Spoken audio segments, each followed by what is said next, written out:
Hello, welcome to Simple Answers. In this video, I will be showing you how to add TikTok icon to Squarespace. The first thing you want to do once on your Squarespace website, you are going to tap on Settings from the left hand column. After selecting Settings, you are going to tap on Social Links. And after selecting Social Links, you are going to simply tap on Add Social Link right here. Then you would go onto your TikTok account.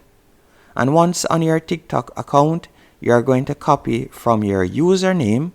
So you want to copy from your username right to TikTok. So that's right here.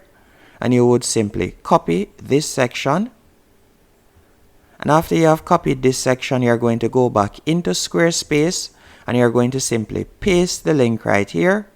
And after you have pasted the link, just like you can see right here, TikTok will be visible on your Squarespace account. You can see right there, all I have to do is tap on the TikTok icon and it automatically opens my TikTok account. Hope you found this video helpful and informative. If you did, be sure to hit the like button and subscribe, and thank you for watching.